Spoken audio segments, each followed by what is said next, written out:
Hello, everybody. Welcome back to the Forbidden Land podcast. We've got a exciting news week. Really, it's all about like one thing. That's all this episode's going to be, is it's just about one thing. But exciting Tuesday just happened. We did a live episode, and I had to end it before the election was over because Michigan counts the votes so slow, and I didn't know that. So I was not going to be live for 4 hours. But Dr. Abdul El-Sayed won the Democratic primary for Senate in the state of Michigan. Folks, hope has returned. Hopium has returned. This is a big win. It's another guaranteed vote in the Senate for Medicare for all. I mean, this is a big fucking deal, you know. Yeah, you can see they didn't even call it till like the morning. But this is a big fucking deal. Medicare for all now has a guaranteed vote in the Senate. An arms embargo to Israel now has a guaranteed vote in the Senate. And if we get enough of people in the Senate like that who will guaranteed vote against Israeli aid, then there you go. Maybe enough of the Democrats might actually fall in line. A lot of House Democrats just lost their AIPAC funding because they voted against sending arms to Israel a few weeks ago. So maybe it is possible that we can make a real change. This gave me like a big boost of hopium. You know, I was a little down in the rut. I wasn't feeling too great. And with his win, I just feel so much better. I mean, look, Chris Rabb winning in Pennsylvania, Homily winning in New Jersey, the DSA sweep in New York, those feel good. But in a swing state like Michigan, picking El-Sayed as their candidate, and we have a real shot at a progressive left-wing Democrat being in the Senate, I feel so much better now. Like, I feel infinitely better about it now. This has come with a lot of interesting reactions, obviously. But let's go over some of the other wins first before we move on to the reactions that this has gotten. Because it's out of hand. Donovan McKinney in Michigan District 13 pummeled the AIPAC opponent in the same way that Haley Stevens got absolutely clobbered. McKinney clobbered his opponent in the primary in District 13. No money from AIPAC, while his opponent had a whopping $2.7 million to play with. So pretty good. Pretty awesome. This is around the same area of Michigan, I believe, that is pretty in favor of El-Sayed. So pretty awesome. Another DSA candidate, by the way. He is indeed DSA. And that isn't the only DSA win we got. DSA's Yusuf Rabbi won the I think that's how you say his last name. Sorry if it's not. Won the Democratic primary for Ann Arbor's mayoral election. But that isn't all. Rashida Tlaib maintained her spot for the general election, and the Working Family Party put up William Lawrence, and he won the primary in District 7. Pretty good. I've seen a lot of fucking idiots say that this win barely squeaked by, that, you know, El-Sayed's electability isn't good, that this is just paving the way for Mike Rogers to win the election. If I'm not mistaken, Alyssa Slotkin, I believe, ran against Mike Rogers as well, right? Because, yeah, she won against Mike Rogers. And Alyssa Slotkin won her primary with 933,000, or hold on, sorry. Won her primary with 712,000 votes in 2024. The total voter turnout for that primary was 933,844. As of right now, Abdul El-Sayed won his primary with almost 30,000 more votes than what Slotkin got. And the voter mobilization, the voter turnout for this primary was 1.5 million people as of right now.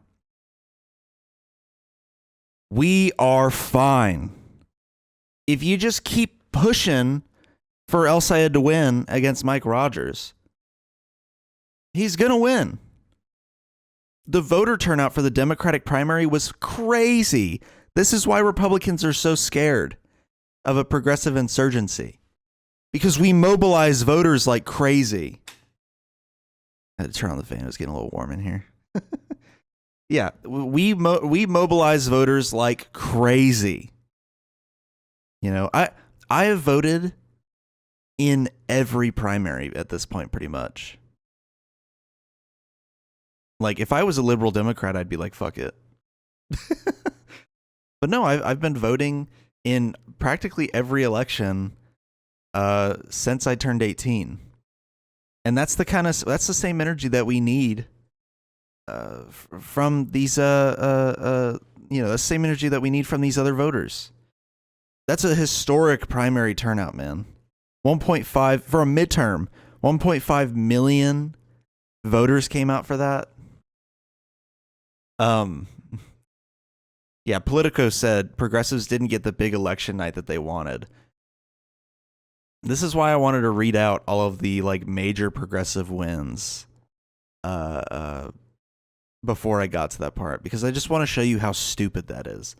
The establishment hates that the progressives are actually doing well because they want to further neoliberal capitalism in the Democratic Party. They want to continue the same old crap that we've been putting up with for decades at this point. And instead, we're actually going to have real change. Mom Donnie congratulated El Sayed. But so there have been some interesting reactions from centrist libs, which at this point, I don't even know if you can call them centrist libs. You might have to just straight up call them Republicans at this point. James Carville, who has not been relevant in probably 30 years, went on Fox News. This is the first sign you know that it's bad, is when they go on conservative news network Fox News to cry about the progressive insurgency in the Democratic Party. Here's what James Carville said on Fox News. Draw the line on this stuff. Whatever Scott Galloway says, I believe it. I think that he's one of the smartest, most cogent, brilliant analysts there is. And I'm not sure what to understand what Madonna is doing, but to talk about the larger Democratic Party post the election in Michigan going forward, I am not going to be in the same party with Hassan Piker. I can tell you that right now. If he becomes a force in the Democratic Party, I'm out of here. I have no intention of ever being in the same political party with that guy. Now, I think good riddance. That a majority of Democrats agree with me.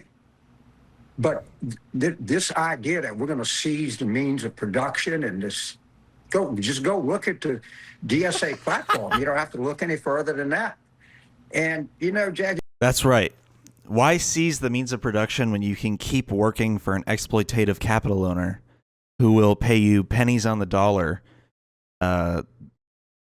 for your vast labor output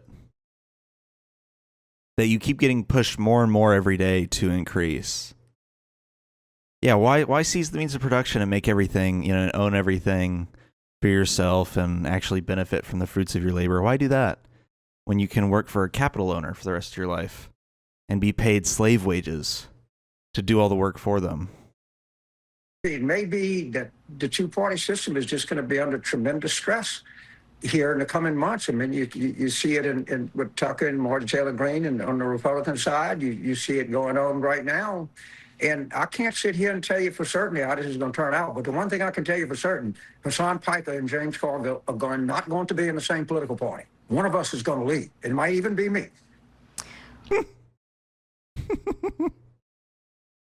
Oh, man. Good. Leave. Nobody wants these old-ass Dems anymore, man. Seriously. And yeah, he's crying about the DSA platform. Yeah, God forbid we want adequate labor rights and wage growth, and we want people to be able to live to live comfortably, well within their means. Yeah, that's crazy. Crazy that we don't want to overwork people and we want to pay them what they're owed for their labor. And we don't want them to be scraping by. If you have a full-time job, there is no reason that you should be struggling. And yet, millions of people in this country are struggling despite having a stable full-time job. That's how fucked up capitalism is. That's how much capitalism isn't working. And when these old, rich, out-of-touch fucks, like the Democratic consultant James Carville, come out and they say, oh, capitalism's actually the best system in the world. It's working. It's actually your fault that you haven't gotten a second and third job to support your one-bedroom apartment that you have by yourself. Yeah, I mean, think about that. Like, if capitalism worked, you should be able to work any full-time job, and be able to afford a place to live, and be able to afford food, and still have a little bit of money left over. That's the American dream, right? And, you know, people are like, oh, well, if you're working at McDonald's, you shouldn't have to make that much. Okay, well, quit getting so fucking upset when you pull up to a McDonald's and they're closed, or you pull up to a McDonald's and they're not working as fast as you want them to. If you want, like, quality food service and access to fucking McDonald's, why don't you actually pay those people what they're worth instead of paying them dog shit and expecting gourmet service? How about that?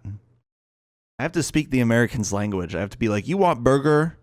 You want double McCheeseburger? Give these people big money. They can afford it. Yeah, God forbid we want that for people. We want to lift people out of poverty, give them guaranteed access to adequate health care, give them access to quality child care,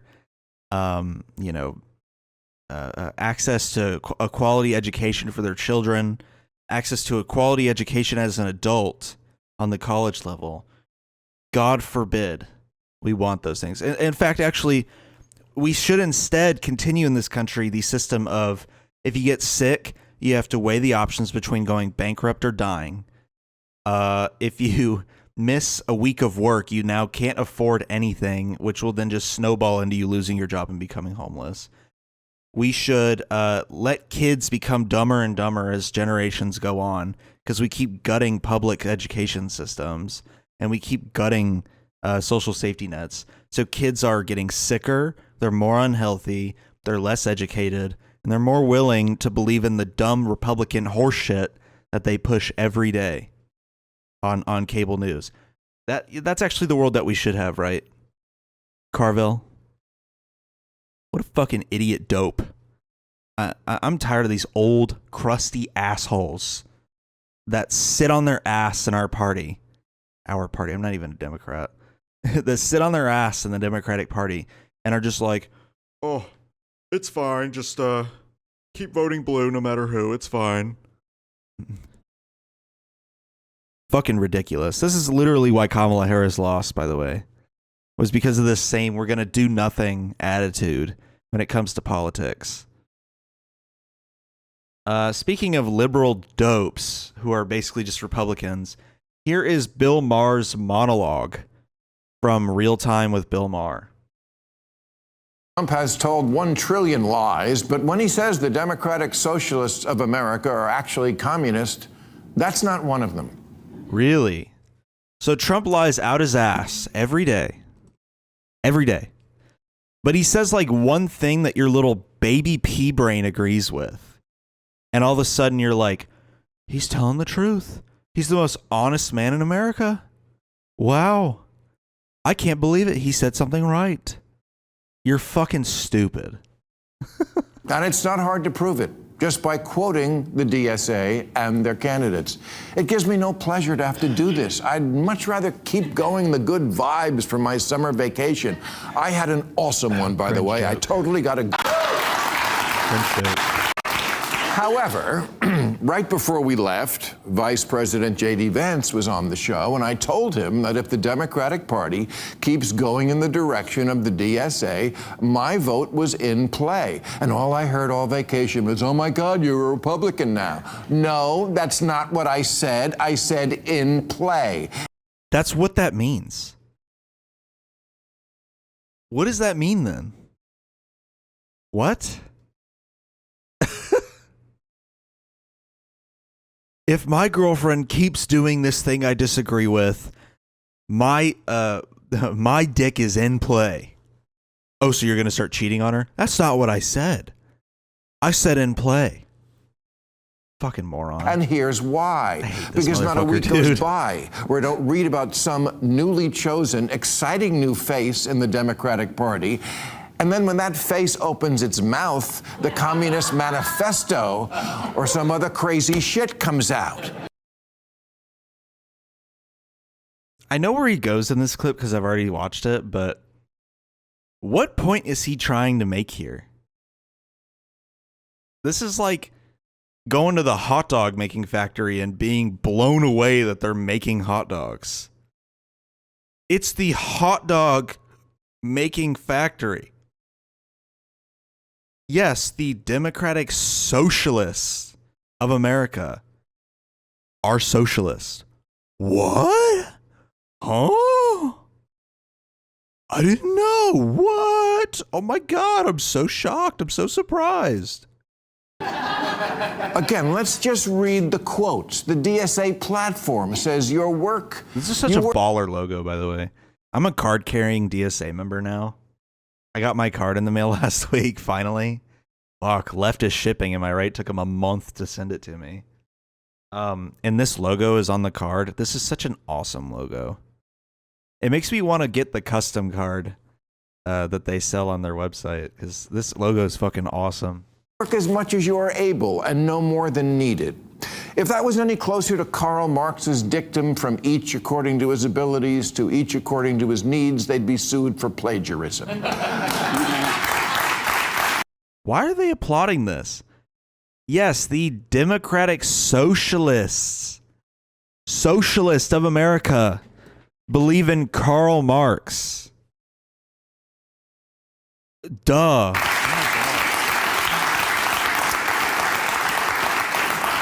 Not to leave any doubt, New York Mayor Mondani once tweeted Karl Marx's words exactly.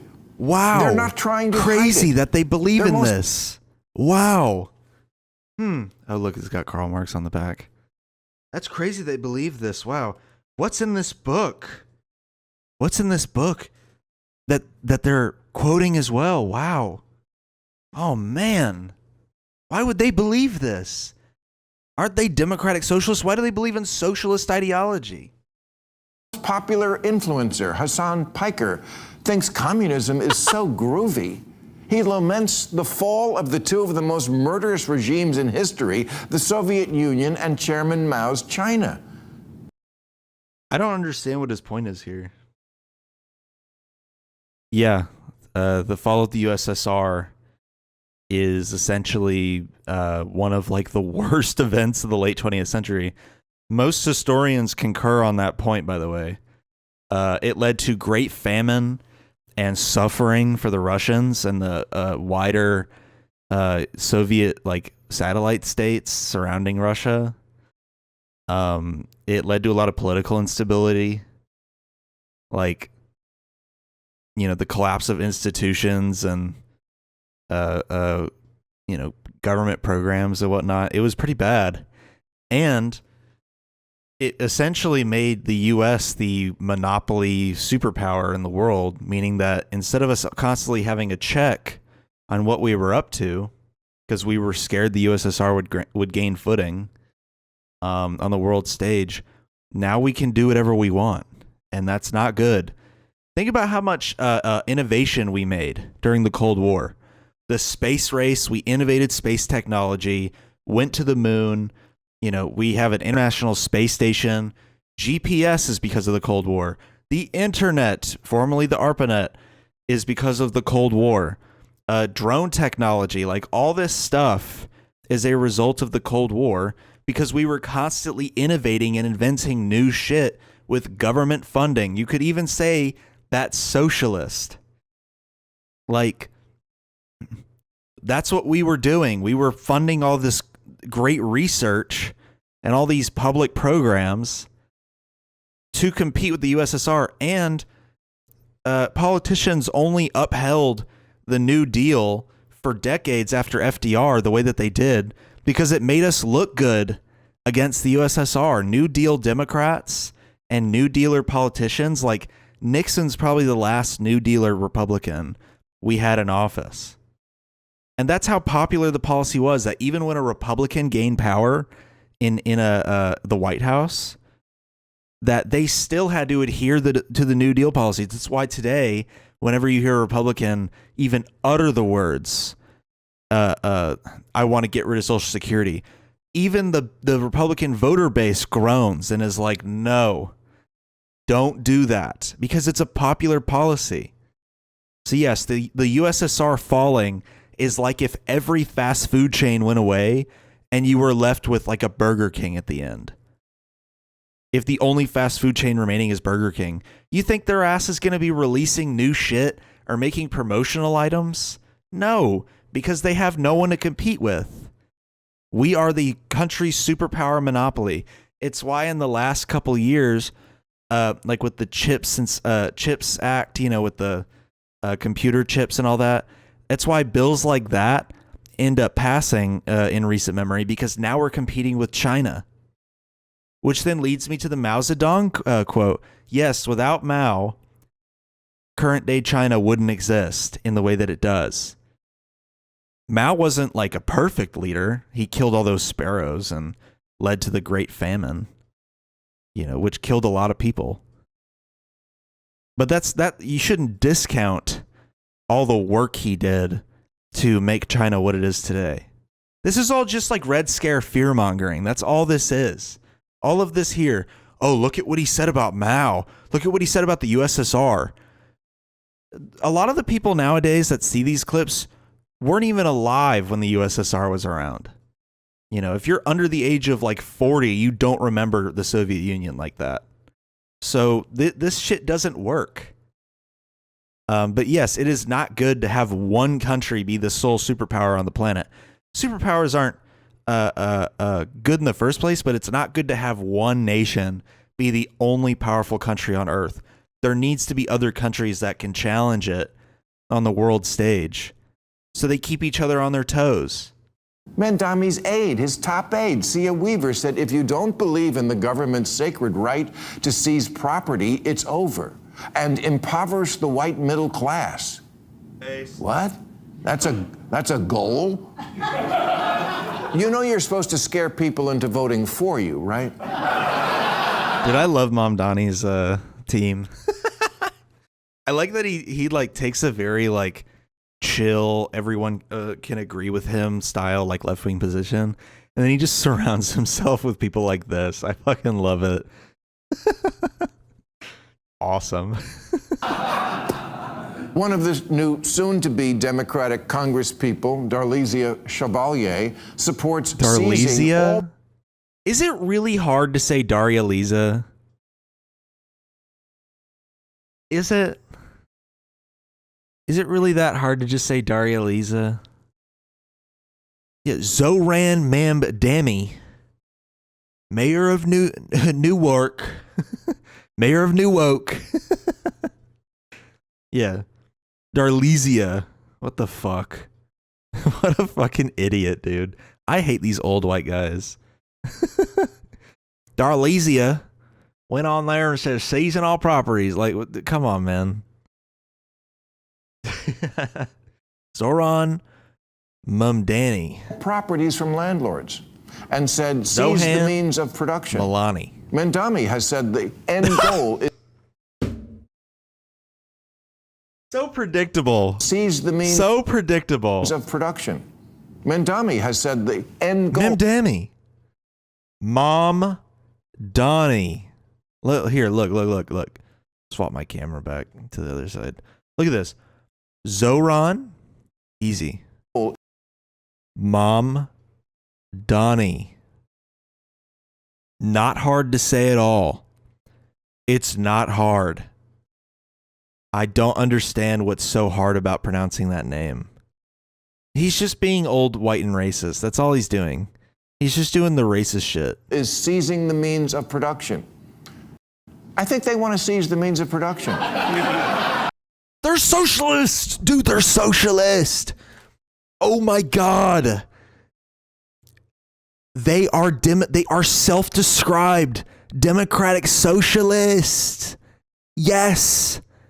Yes, they want to do socialist things. What is so hard? What is so hard? What is to not get? What is to not get about this? Yes. I don't know where I'm pointing my camera. Yes, they are self-described socialists.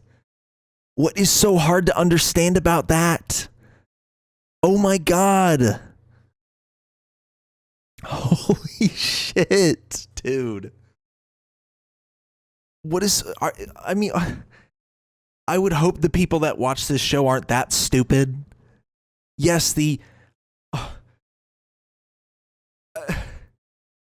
yes, the free puppy coalition is giving out free puppies. What? They came to town. I didn't think they were going to give out free puppies. What? The Free Puppy Coalition giving out free puppies? Who could have thought? Who could have thought? Now, maybe you missed that in fucking bald freaks laughing at it. What's so funny? school or missed school altogether, but that's communism. That's communism, which we tried, and it doesn't work. We tried? Who tried? Who's we? Who is we? Are you talking about the communist revolution of the USSR that was then immediately co-opted and taken over by authoritarian powers and became an authoritarian regime? Is that what we're talking about? Are we talking about China? Which China's like doing pretty damn well right now. Yeah, I mean, they don't have a whole lot of social freedoms, I guess, compared to us, but I mean, I've seen it. It doesn't seem like it's as bad as they picture it, paint it out to be, but like they're like the second largest economy on earth right now. Like, seems like they're doing pretty damn well. Parties can change sometimes, you know. You have to keep up. Who freed the slaves? Republicans. Lincoln. What? Democrats were the racist party back then. But then JFK got elected and it switched.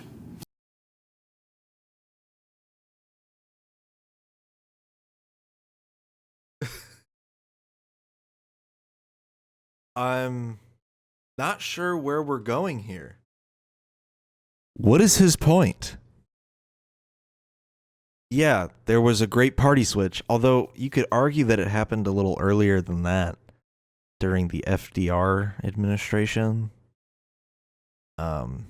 Considering he was a New Dealer, or you could argue socialist Democrat. You could argue that FDR was the closest thing to a democratic socialist we've ever had as a president. Especially because the newspapers at the time were calling him that. We're calling him socialist. I don't understand the point that he's getting at here. Exactly. The DSA itself has switched, even 5 years ago. It shunned communists. That changed. Things change. Now the coalition within the DSA, called the Marxist Unity Group, is in ascendance, and I must take them at their word when their words include, our commitment is to the long-term struggle for a fully liberated, classless society, in a word, communism. As a liberal, I want you to read this quote. Ignore what Bill Maher's doing, where he's trying to demonize this quote by claiming that, oh, it's look, communism. Oh, he's trying to do Red Scare. Take this word out. I want you to read this entire quote. Take this last line out, I guess, because this wouldn't work without it. Read this part of the quote. Does that sound bad? Imagine there wasn't a lower class of like poor people. Imagine if the middle class was just kind of the default for everybody, but like the upper middle class, because that's possible. Imagine if that was the default for everyone. There were no ultra wealthy elites, and there are no poor, impoverished, or shelterless people. Doesn't that sound kind of nice? Doesn't that sound nice? And it's possible. Capitalism only exists if there's a permanent underclass.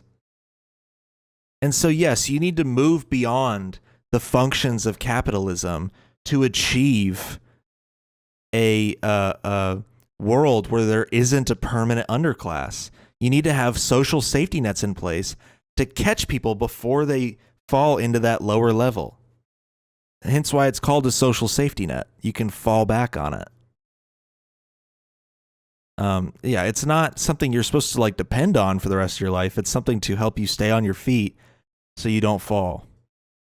And I find it really gross that rich elite, like just out of touch ass clowns like Bill Maher come out on this show with his multi-million-dollar Warner Brothers contract and just cry and complain and preach about a world where people are advocating to uplift people's lives and end suffering on an economic level, which will then reverberate out to everything else. You solve people's material conditions, and that will have positive effects on crime rate, on violent crime rate especially, but it'll have positive effects on the rate of like theft, crime rates in general. You know, people can generally become smarter, more intelligent, more well-read. Society just generally becomes better as time goes on. You publicly fund things, then we'll have innovations. You know, like I said, the internet and GPS for this little thing right here wouldn't exist without government public funding. So this is not a private creation. It's not.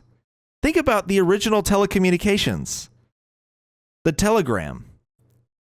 You know how integral it was for the telegram when the government needed it to use it to communicate with generals during the Civil War? You don't think that propped up the telegram as a reliable communication source, which then led to the telephone, which then led to this little thing in my hand right here? So yeah, out of touch rich morons like this guy that want to continue the old system of capitalism in this country, they essentially want a world in the future where we have feudalism again and you are all slaves. That is the end goal of late stage capitalism, is when your whole purpose in life is you're going to go to this factory and you're going to build missiles for 12 hours a day, and you're going to go home and you're going to go to bed, no luxuries, no little treats, and you're going to wake up and do it all over again every day for the rest of your life. So a small group of rich people can sit on a yacht somewhere in the Pacific Ocean and fuck off all day, while there's other people blowing each other up on another part of the planet. What do they have to do? Tweet out, elect more communists? Oh, yeah, Sia Weaver did that. Yes. Good, I'm glad you're shocked. What is the goal of this whole segment? What is this investigation? I don't understand. It's like finding a dead body on the ground with the murder weapon right next to them, and the killer is on scene confessing, and Detective Marr comes out here and goes, "Crazy idea, guys, but based on everything I'm seeing right here, one could conclude that perhaps, just maybe based on my great detective work, we just saw a murder." Okay. it's pretty well known that the DSA will have some overlap with people who are also communists. That's not surprising. So, I mean, I'm not a communist, I'll say that. I don't necessarily agree with the full-fledged communist society because I don't think it's practical on a large scale. In the industrialized world that we live in now, I don't think it's practical. But I'm not discounting it. I think a lot of its ideas are feasible and could work. But that's why I'm a socialist, because I don't subscribe to the whole package of communism. I subscribe to the parts that I think would work in an industrialized society that we live in today.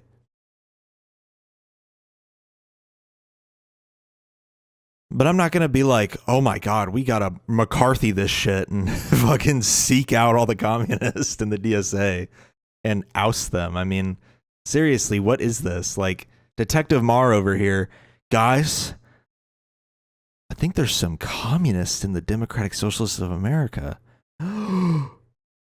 What? Did you know they read Marx? Ah, oh my God. I can't believe we didn't notice it before. Holy shit, man. People got to realize this is going on.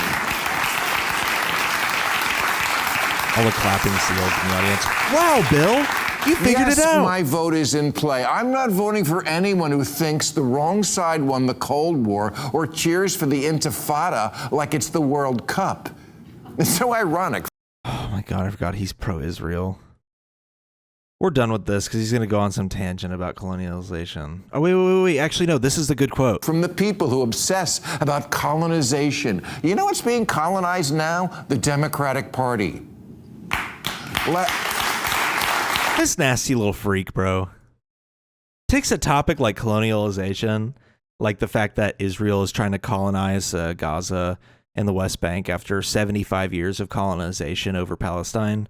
Or the fact that, you know, we do actually care about the fact that the USSR fell, which now leaves the US as a sole unchecked superpower. I like that he takes all that and goes, well, new rule. These socialists are socialists. Am I right? They're trying to globalize the Intifada. Oh my God. They're colonizing the Democratic Party. Gross. Yeah. I'm glad we're losing people like that in the party. Good riddance. Cut the fat. Cut these Republican freaks. He's always been a conservative at this point. Like, the last bold thing Bill Maher ever said was a week. I think it was September 18th, 2001. A week after 9/11. Went on his show, like the political correctness show or whatever, and said, you know who are the real cowards? Us, because we lob missiles over there at the people who perpetrated this attack. You know who aren't cowards? The people who flew the planes into the buildings. That's what Bill Maher said on his No Political Correctness show or whatever it was. And the show got canceled as a result. That's one of the last bold things he ever said. And then he goes on and onto his show 25 years later and is like, these socialists, I think they're socialists. We went on Twitter. We key searched communists on major DSA members' Twitters. And we found them talking about communism. Big breakthrough. Fucking moron, dude. Anyway, so in Wisconsin, which is the race next week on Tuesday, or this coming Tuesday, I should say, that primary is on the 11th. Francesca Hong, Wisconsin DSA gubernatorial candidate. Love her. She's trailing in the polls, beating out at the competition. She's probably going to be the nominee. And she went on Fox News and bodied the host. I just want you to see this. Rapid fire. Do you support repealing Act 10? Yes. Universal child care? Yes. Free school meals? Yes. Guaranteed paid leave? Yes. I love this style of interview that he does, where he just has them rattle off all their major positions in one swift go. That's such an effective way to get their message across. And he did it with Zoran too, so I can see why he keeps doing it. Abolishing ICE. Yes. A 1-year data center moratorium. Yes. Breaking up big ag. Yes. Public grocery stores. Yes. Right to repair. Yes. Legalizing cannabis. Yes. Overturning Citizens United. Yes. A workers' bill of rights. Yes. A free Palestine. Yes. And Francesca Hong is a candidate for Wisconsin governor. And even yesterday, it looks like you will be the nominee, as another one of your closest competitors, who is even far behind you, has dropped out of the race. Is there anything in that list of what you told Hassan Piker that you disavow now? No. Okay. Yes. Yes, dude. No. Fucking awesome. She did that shit during the debate too. On the debate stage, they were like asking her about like stripping police money or something like that. Like they were just asking her some crap about redistributing police resources or something. And they were like, they're like, "Do you believe in this statement?" And they read off some statement, and she just goes, "No." And then the moderators literally were like, well, what about this?" They just weren't prepared for such a short, swift answer. I think they were ready for the like long tangent that politicians go on. I love Francesca Hong, dude. I cannot wait for a DSA governor in Wisconsin. DSA's Oliver Larkin, whose primary is coming up on August 18th, which is a week and a half from now. He is running for Congress in Florida's 25th district, which I believe is the Miami-Dade area, if I'm not mistaken. And he went on Fox News, and this clip's been going around. This clip's about a week old now. Yeah, it's like the Fort Lauderdale kind of area, the Hollywood kind of area of Miami. He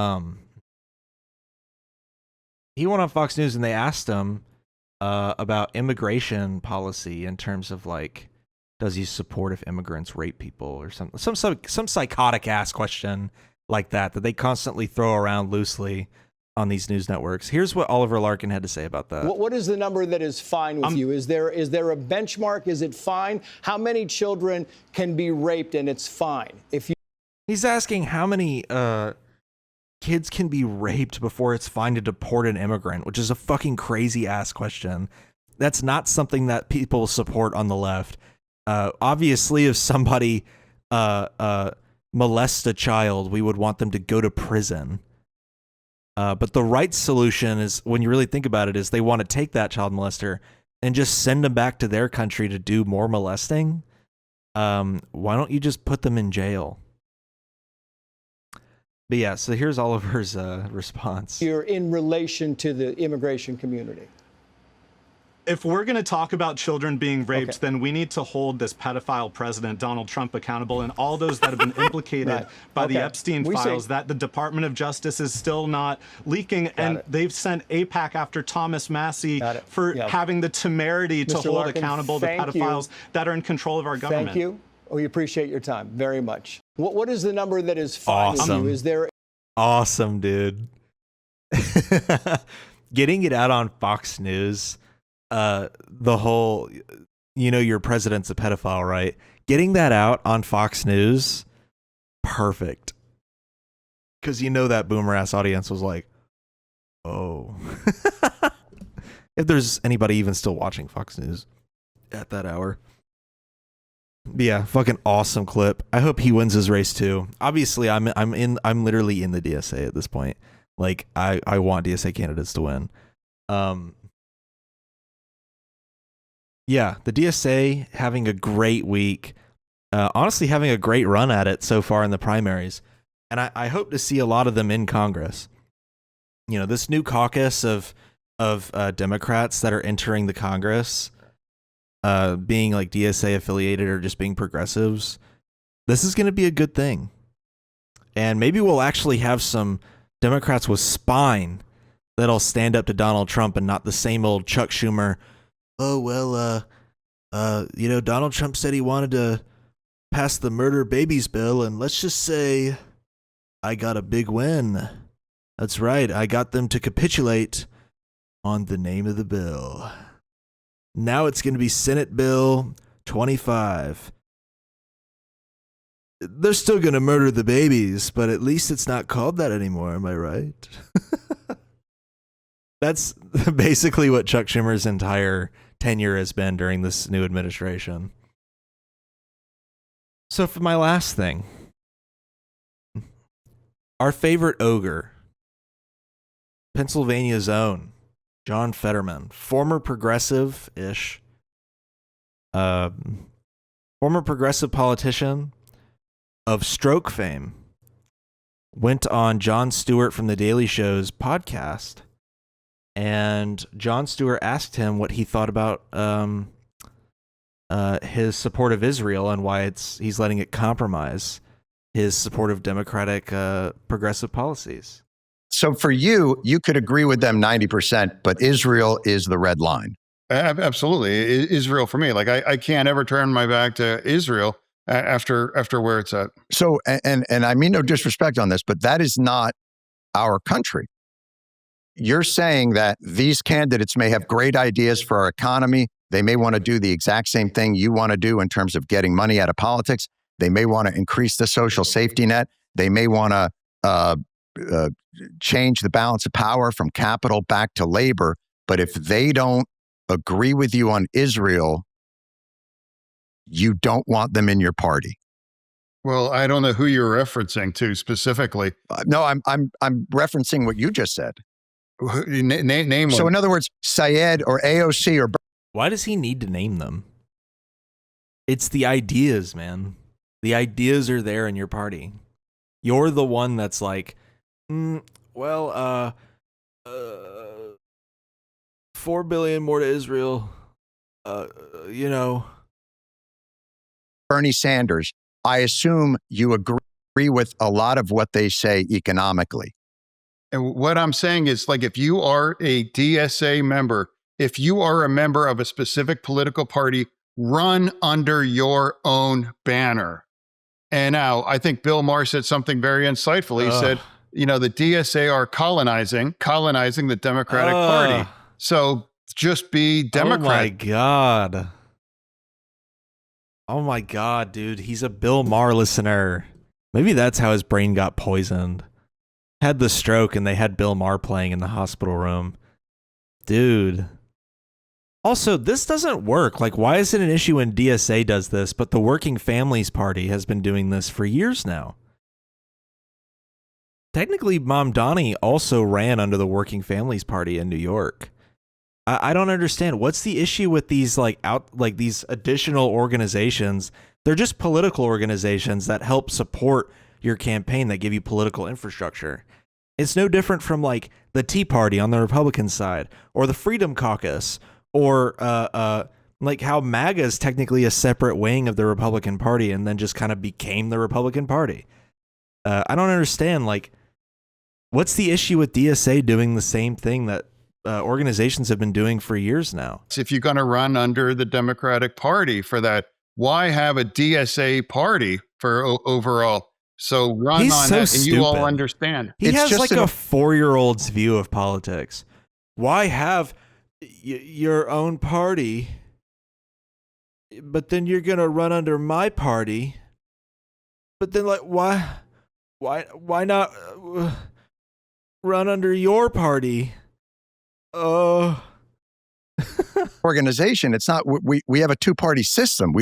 It's like the Freedom Caucus in the Republican Party. There's Randy Fine and Ogles and all these. Well, Fetterman and Randy Fine actually see eye to eye on a lot. Yeah, Randy Fine and Fetterman actually agree on quite a bit. Ags that are also part of an area, and Republicans, I'm sure, may not agree with all of them on all kinds of things, but there is no other party. I guess you could try it, but my point is, if you don't disagree with them on a lot of things, why not use some of that energy? And even like Mamdani in New York is DSA, but there are things in the DSA platform that he disagrees with. And I'm assuming there's probably things in the Democratic platform that you might disagree with. but you don't disavow the entire thing. You're literally saying we can all have discussions, except when it comes to Israel, which is not America. It seems like a weird line to draw. Well, there is a few $100,000 to play with that would explain why he doesn't want to break on Israel.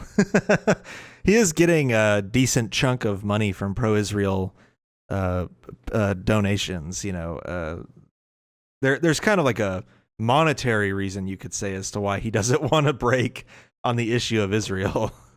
Well, so then, I don't think that's weird. I think what history demonstrates is that when people or a government or people turn their back to the Jewish community, things end really badly. Now, this could go, see John's face. This could go in a very interesting direction, because Jon Stewart is a Jewish man, and John Fetterman is not. And so using using the Jewish community as essentially a crutch to justify your unfettered support of sending infinite money to a country that is bombing children in the Middle East, it's definitely a bold move to do this. And it's a dangerous... Jewish community and Israel are not the same thing, brother man. Yeah. They're not. That is not the same thing. No. It's like, hey, it's like if I have to pick a side for after 10/7 and after Iran, I'm always going to stand with Israel. I'm always going to vote and support whatever that's necessary to protect themselves and to prosecute Hamas, Hezbollah, and Iran too. I love this. Let's get into the history a little bit. October 7th is a direct result of Israel's arrogance, its policies, its treatment of the Palestinians. When they start killing people during the peaceful march to return, when they've been murdering people in Gaza for decades and decades, when the founding of Israel is founded on the idea of, or not even the idea, founded on the action of booting Palestinians off the land in the Nakba to places like Gaza and the West Bank, and constantly provoking the region because they want more land. That kind of shit, and even Netanyahu funding Hamas at certain points. That type of shit is what leads to October 7th. Having arrogance, and despite monitoring and having surveillance over Gaza this whole time, they just let something like October 7th through the cracks. I mean, it's been heavily speculated, and even with a lot of proof backing it up, that Israel knew an attack like October 7th would happen. They just underestimated how bad it would be. Hezbollah was created as a direct result of Israel's bombardment campaign over Lebanon in the 80s. After Israel blew the shit up out of Beirut, Hezbollah is a direct response to that. The Iran war is a direct response to Israel blowing up one of its facilities last year, and then the U.S. and Israel going in and killing the supreme leader and blowing up more of their shit. All of this stuff was brought on them. All of the shit happening to Israel right now is its own damn fault. They brought it on themselves. So, no, I don't think this is a justifiable reason to keep defending Israel. After these events, I'll give them whatever they need to defend themselves. Defend themselves from what? What are they defending themselves from? They started all of it. Israel started all of this. So, no, I don't support jack shit going to Israel when they're the ones who started it. That's such a bullshit line of defense from John Fetterman, man.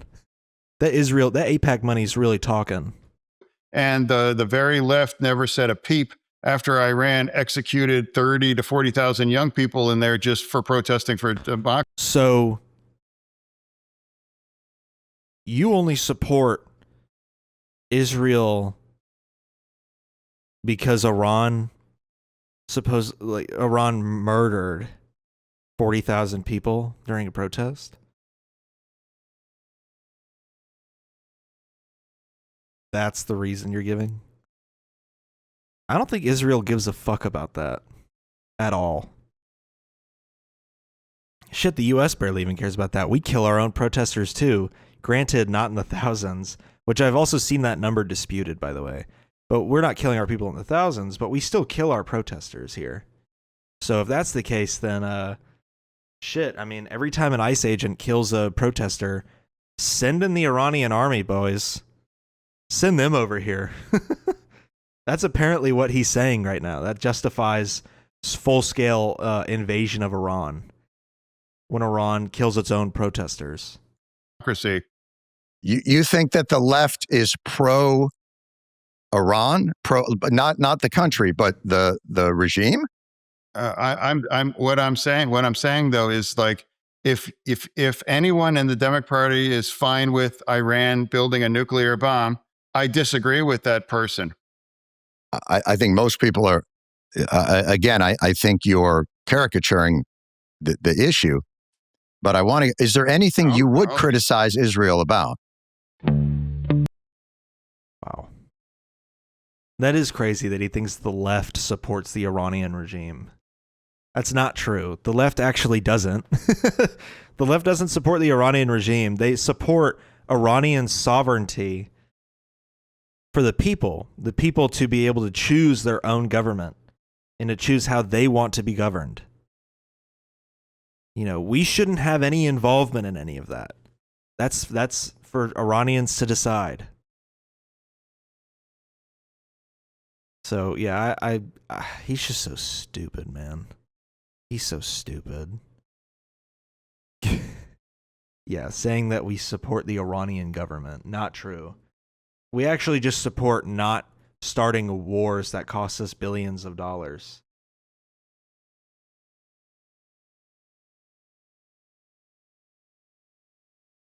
Speaking of that, apparently the U.S. is now begging once again to return to the MOU commitments for the Strait of Hormuz. Iran just revealed that. Wow. They want to go back to the temporary MOU deal. That's hilarious. Another L for the Trump administration. Apparently Fetterman also said some shit about Sort of El Sayed's win. So let's look at that. Of energy and economic populism is a response to that. Well, what is that? Is that socialism? And in more, God, they sped it up in the clip. or it's communism. It's, you know, that's not an economic model that has never worked in the history. But that sounds like a caricature. El Sayed is running on. He wants to ban corporate money, wants to tax, I guess, higher taxes on billionaires for housing and education, Medicare for all. You know, when you say that's communism, that feels like a caricature. No, I never said that. I call real communists that are cheering for communism people like Hassan Piker, for example. You know, he's a big influence, you know, in the Democratic Party conversation, and he is a communist. He celebrates Mao and describes and is going to be proud to visit Cuba and stand on. First of all, really funny because I think Hassan actually supported Fetterman in 2022, but which is crazy that he had to switch up after that, Fetterman. But what does he mean by, why is he framing visiting Cuba as a bad thing? He's proud to visit Cuba. Yeah. A country that's been financially and economically strangled by the U.S. for 60 years. Yeah, it's a beautiful country. Lots of good culture and people and food and all that stuff. You know I love food. But yeah, why would you not be proud to visit Cuba? It's not their government's fault that they're in that state of affairs. It's the U.S.'s fault. We've been strangling them for 60 years. So what's the point? Like, Cuba's like the number one example of what you can't point to when you're talking about communism not working, because its current state is a direct result of the U.S.'s actions. On people on those sides. That's not a smear. That's just using the kinds of words and the positions that he has made part of his platform. So you're saying he says, I'm a communist and I want America to be communist. This guy can barely push a fucking sentence out. Oh my God. He can like barely finish sentences every time he goes to end his thoughts. he starts trailing off and stuttering. He can barely talk about this shit. No, I'm saying that he has the kinds of views. Now, you were very, very instrumental in delivering aid for victims of 9/11. You've been here and you've been very effective for do that. For an individual that says that America, we deserve that. Hey, I'm deeply offended by that. And he's saying that because John implemented the Zadroga Act, like John fought for the Zadroga Act to be reinstated. He's saying that because of that, he should disagree with progressives because one of those progressives said that the American imperial apparatus committed acts of violence and occupation in the Middle East that led directly to the 9/11 attacks. Is that what he's saying? I don't support that, and I'm certainly not going to campaign with him, or I'm not going to explain that way. Well, Bill Maher said that the 9/11 terrorists weren't cowards, and you went on his podcast and you talk to him all the time. So I guess what I'm saying is, aren't you cherry picking certain things and maybe losing the forest for the trees? The two things are not the same. Making a statement compared to saying that we deserve that, opposed to describing it in different terms. So that's just not the same. But he's not running. And Bill. What? So saying, because I said it in the way that he should have said it, saying the quote, America deserved 9/11, which if you break it down, means exactly what I just said it means a few seconds ago. Saying that is worse than a week after 9/11, while they're still searching for the bodies in the rubble.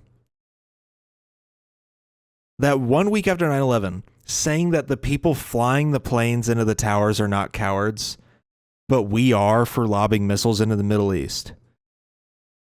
That's fine to say that compared to 20 years later saying that America as a institution brought 9/11 on itself. Is that really what we're saying right now? Bill Maher is not a communist, too. Bill Maher does not describe Hamas as 1,000% better than Israel. So for you, it literally is. Hamas has killed significantly less people than Israel. That's just an objective fact. That's what that quote's also referring to. That other quote that he's talking about Hamas. Hamas has killed significantly less people than Israel has at this point. Like, significantly less innocent civilians than Israel has killed. They've made statements in the past, or their economic policies are more sympathetic to socialism. So let me shift it a bit.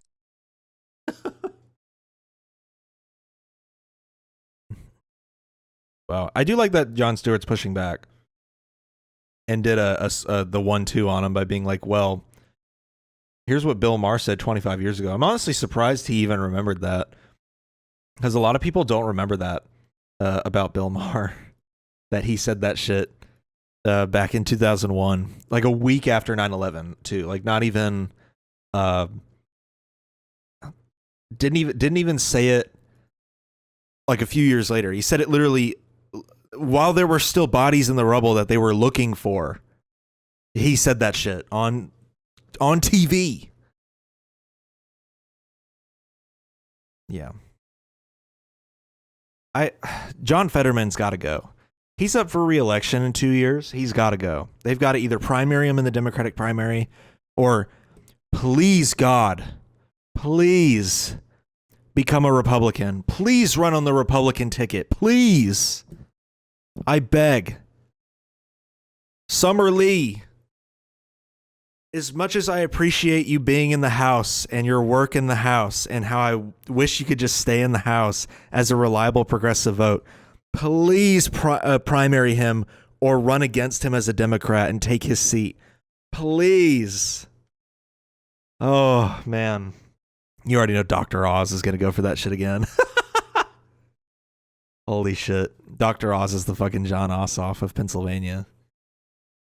Except he won't succeed, hopefully.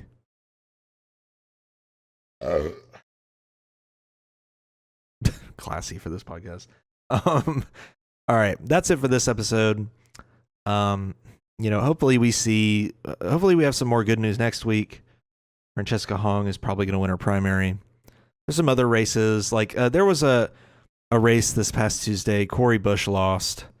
So sad. She lost to the AIPAC candidate in her district, which AIPAC was like, congratulations, Wesley Bell. And it's like, yeah, dude, you funded their campaign. Like, still doesn't beat the fact that they lost $37 million on their investment with Haley Stevens. So, cha-ching. Fuck you, AIPAC. Thank God. All right. That's it for this episode. If you want to support us, you can go to patreon.com/forbiddenlandpod. There's actually other ways to support us too that I never mention. So let me go ahead and mention them. If you, not my Substack, hold on. If you go to the website, you can go to the donate tab, which takes you to the Streamlabs tab, and you can donate money. Or you can go to the shop tab, which takes you to my shop, which then you can buy a shirt. You can buy a mini shirt. We have the nightly morning news from the April Fool's video on here. This is going to only be available until March. So you have like 8 months to get it. We have the retro design, which is based on an old operations design from the old podcast name. We have the actual like trees logo design. This one's probably going to go away soon, and it's going to just be this one. We have some of the alternate logo designs that I didn't go with at the time that I still wanted to put on a shirt. So yeah, you can buy a shirt. You can support us. I get like $6 from each shirt. They take a huge cut. You can get a shirt to support us, or you can go to Patreon. However you want to try to support us, you know. I really appreciate it. I would love to be able to get new equipment. Honestly, if I got money from the podcast, I would probably, because I do this shit for free, dog. I do this shit for the love of the game. Just saying. If I got funding for this podcast, I'd probably upgrade the camera first. No, actually, I'd probably upgrade the mic first. I think the camera's fine. I'd probably upgrade the mic, which would be like a fucking $700 upgrade, so it would take a while. If I had $1,000 blank, I would get the dual Focusrite interface, which I've wanted one of those for like 8 years now. I would get the Shure SM7B, which is like a $400 microphone. I'd get a cloud lift for it, and I would have this whole jaunt set up and ready to go. And it would be a professional podcast. You'd actually be able to hear the bass in my voice, which is not something that transmits well over a USB mic. Anyway, yeah, if you want to support this podcast, you can go to those 3 different options. If you want to listen to this podcast audio only, we are on platforms like Apple Podcasts, Spotify, YouTube Music, which is just the YouTube video but in audio form. You can go to the Samsung podcast app on your smart fridge, more than likely, and listen to this. Unless you're able to watch YouTube videos on there, then you could probably watch the video on your fridge. I don't know how it works. I don't own a Samsung fridge. You should try it out and let me know. Anyway, that's it for this episode. Thanks for watching. Thanks for listening. I'll see y'all next Friday with the next episode. Peace.